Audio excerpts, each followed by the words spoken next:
Hey guys, welcome back to my channel. आप सुन रहे थे मेरे साथ लव यू जिंदगी भाग 95। रुचिका ने पहली बार नैना को ऐसी बात करते सुना था।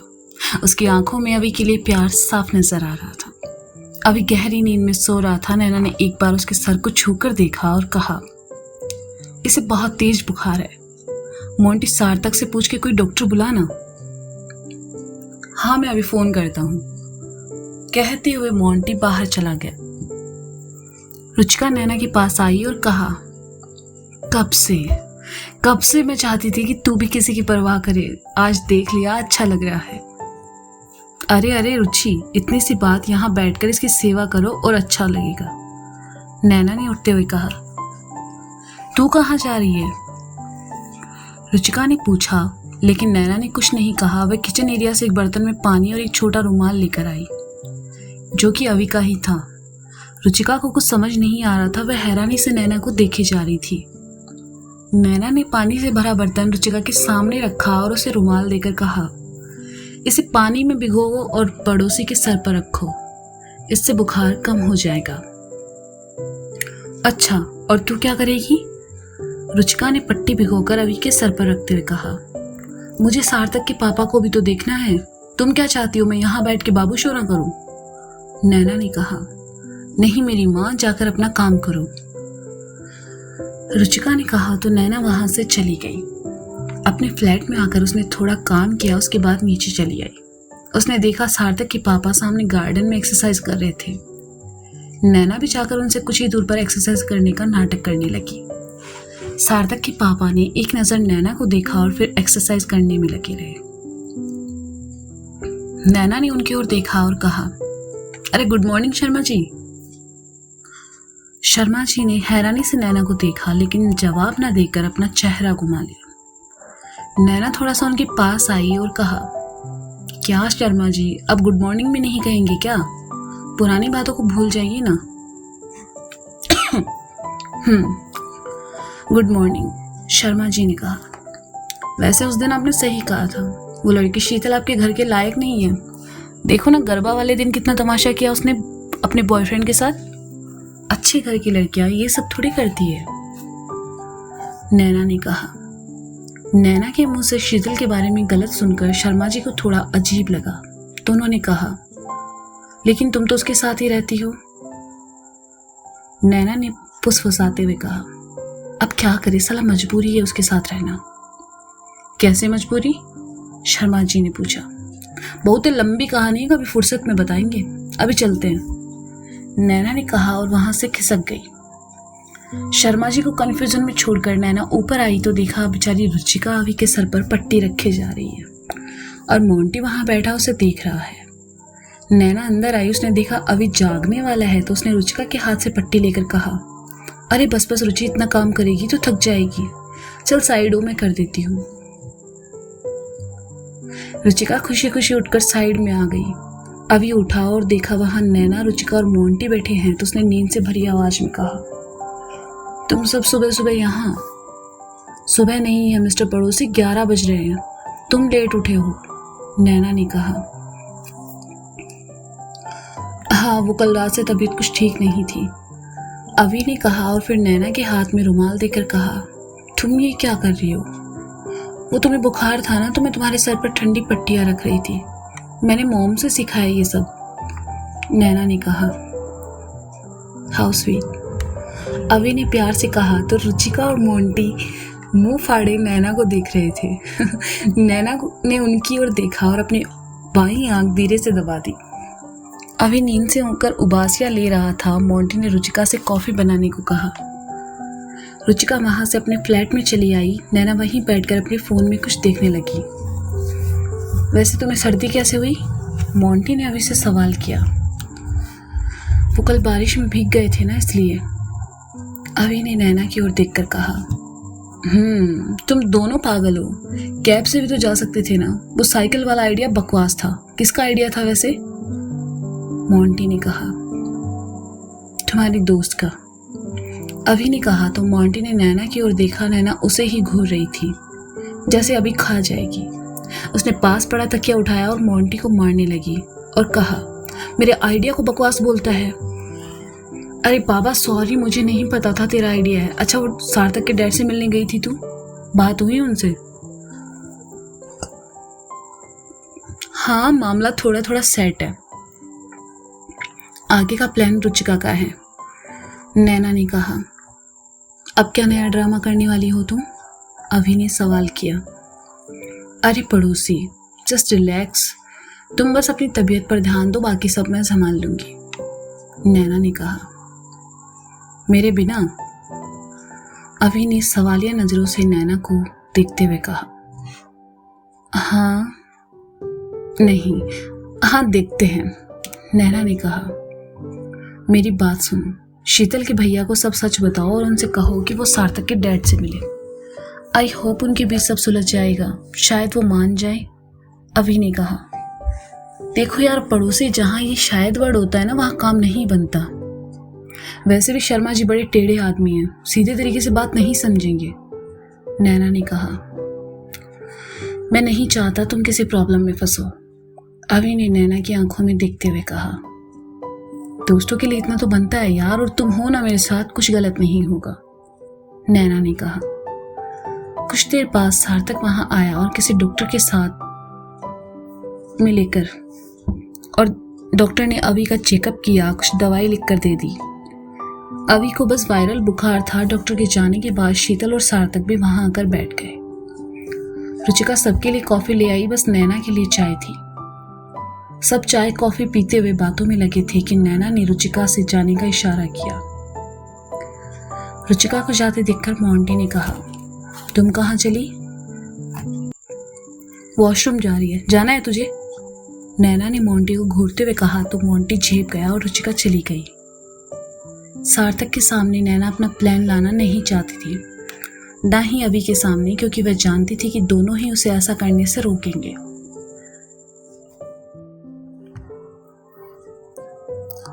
रुचिका नीचे आई और शर्मा जी के फ्लैट की बेल बजा दी। रुचिका की किस्मत अच्छी थी कि दरवाजा मिस्टर शर्मा ने ही खोला। रुचिका को सामने देखकर उन्होंने कहा, हाँ कहो। अंकल वो एक कटोरी चीनी मिलेगी? एक्चुअली मेरी यहाँ ख़त्म हो गई और मार्केट जाना नहीं हो पाया, शाम तक ले आऊँगी, रुचिका ने झूठी कह दिया। चीनी? रुको मैं लेकर आता हूँ, कहकर शर्मा जी अंदर गए तो रुचिका उनके पीछे अंदर ही चली आई और टेबल पर रखे गिलास से पानी लेकर अपनी आंखों पर लगाकर मुंह लटकाकर खड़ी हो गई।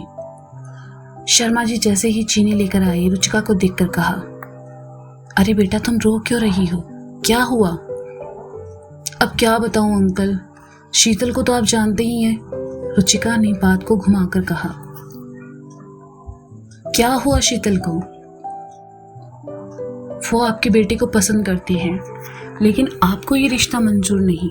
अरे कितना समझाया उसे कि सार्थक को भूल जा, दिल्ली में कमी थोड़ी है उसके जैसे लड़कों की, लेकिन नहीं, वो तो जिद पर अड़ी है।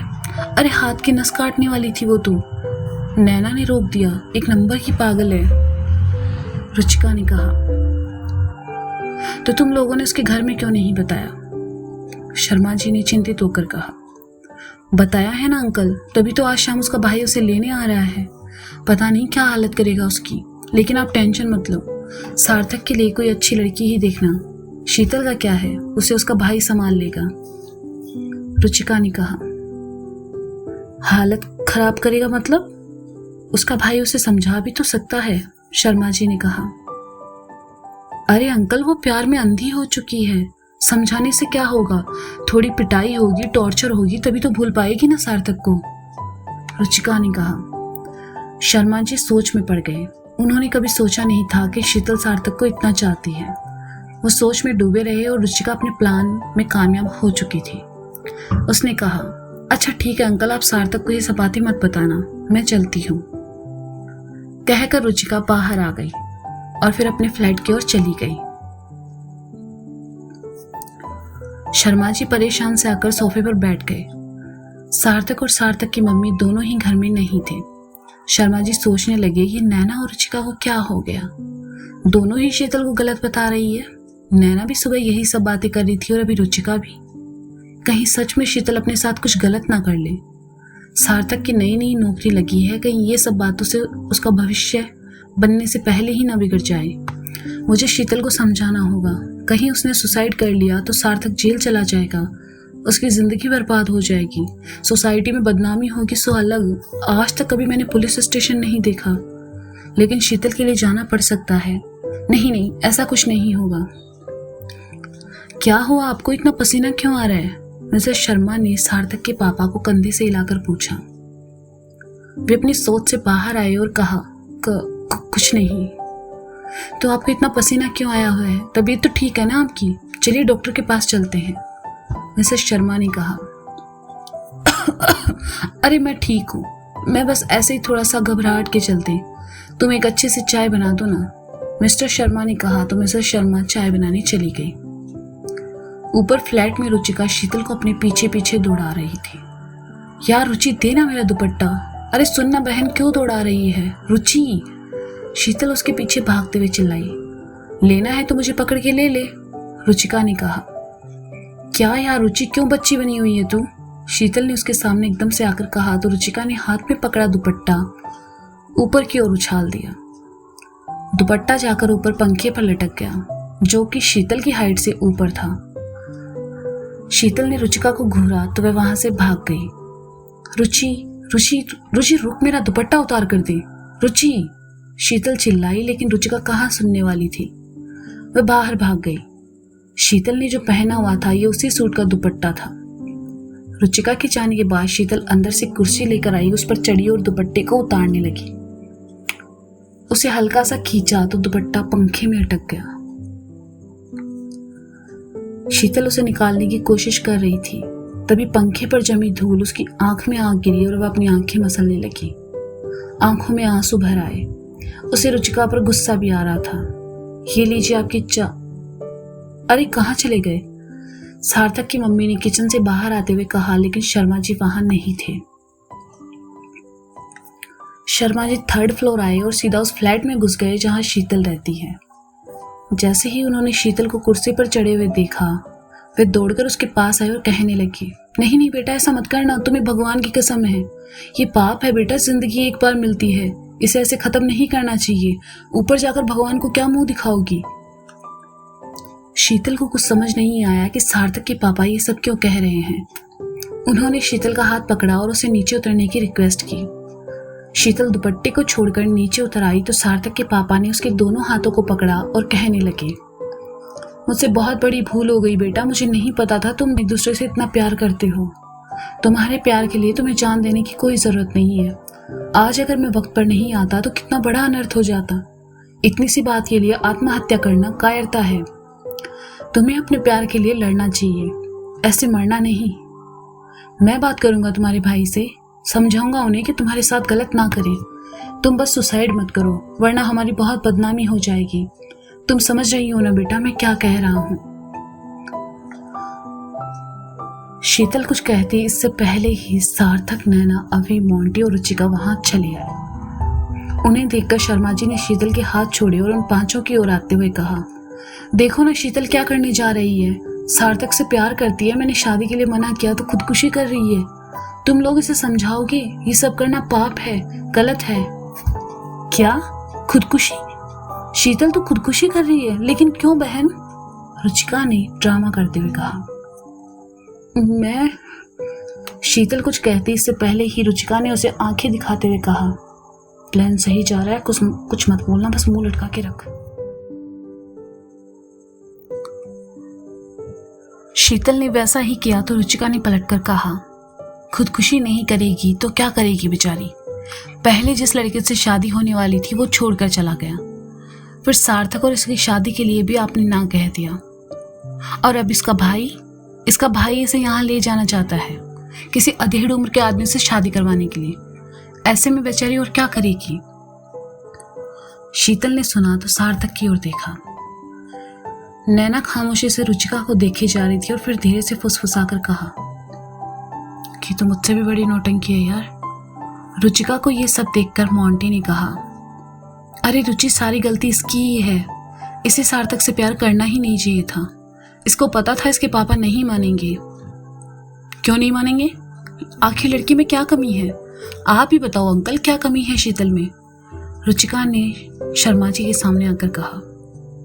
मैं क्या शर्मा जी ने कहना चाहा, लेकिन रुचिका ने बीच में बोलते हुए कहा, यही ना कि वो आपकी जात से नहीं है। अरे जात पात कौन देखता है आजकल, और पुलिस कहाँ जात देखकर डंडे मारती है।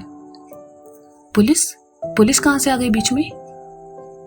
मोंटी ने कहा। हाँ बेटा, पुलिस कहाँ से आ गई? शर्मा जी ने भी घबराकर कहा तो रुचिका ने कहा, अब देखिए अंकल, ये सुसाइड करेगी तो पुलिस आएगी, और जब छानबीन करेगी तो प्यार का मैटर आएगा, और प्यार का मैटर सामने आएगा तो सार्थक जाएगा अंदर। अपार्टमेंट में भी सबको खबर है इस बारे में, बचने का तो कोई चांस ही नहीं है ना। अरे जियो खुशी, नैना फिर से बड़बड़ाई। शर्मा जी थोड़ा टेंशन में आ गए तो नैना उनके पास आई और कहा, देखो शर्मा जी, ये बात तो पक्की है कि इन दोनों के बारे में पूरा अपार्टमेंट जानता है। अब अगर ऐसी वैसी कोई बात हुई तो बदनामी आपकी भी होगी, और शीतल की तो खैर होगी ही होगी। जब दोनों एक दूसरे से प्यार करते तो शादी काहे नहीं करवा देते। लेकिन रिश्तेदारों को क्या जवाब दूंगा बेटा, शर्मा जी ने कहा। अरे रिश्तेदारों की ऐसी की तैसी, वे साले का बच्चा बोलते हैं जो बोलेंगे, और वैसे भी उनको बुलाना जरूरी थोड़ी है।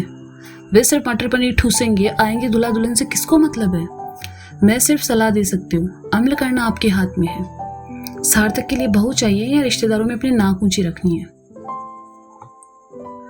नैना ने सपाट कहा तो शर्मा जी सोच में पड़ गए। नैना सार्थक के पास आई और कहा,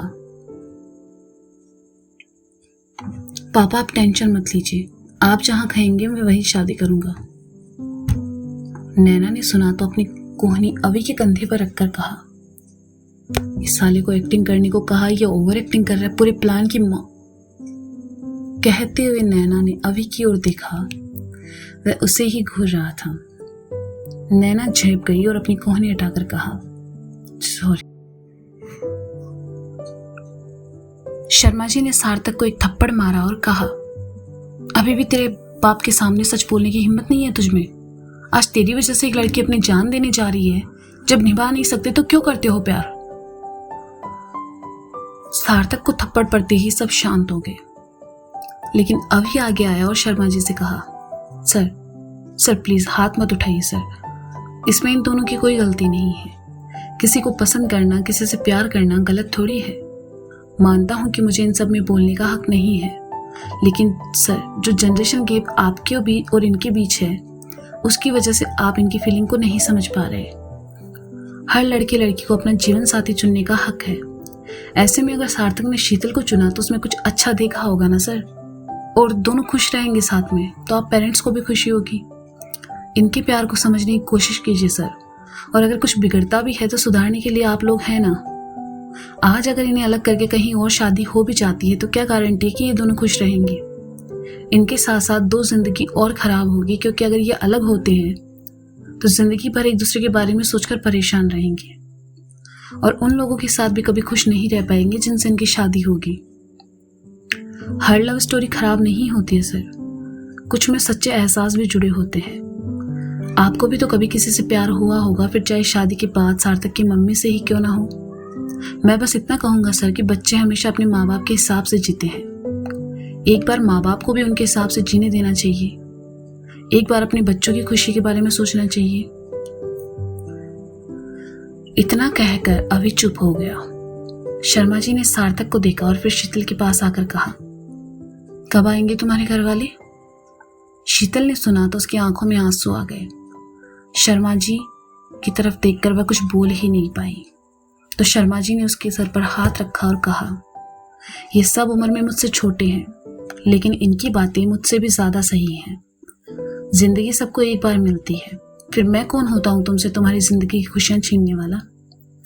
तुम्हारी शादी सार्थक से ही होगी, मैं वादा करता हूं। जैसे ही सबने सुना, सबके चेहरे खुशी से चमक उठे। नैना ने तो खुशी से अभी को गले लगा लिया और उसके गाल पर किस करके कहा, थैंक यू पड़ोसी। शर्मा जी ने देखा तो नैना को घूरते हुए कहा, क्यों बेटा, तुम कहो तो तुम्हारे पापा से भी बात कर लूं। नैना अभी से दूर हुई और कहा, अरे नहीं शर्मा जी, हमारे पापा इतने टेढ़े नहीं है। तो दोस्तों, ये था लव यू जिंदगी भाग 95। इसका अगला भाग आप जल्द ही सुनेंगे मेरे चैनल पर। तब तक के लिए शुक्रिया, बाय बाय, अपना ख्याल रखें और सुनते रहें। लव यू जिंदगी।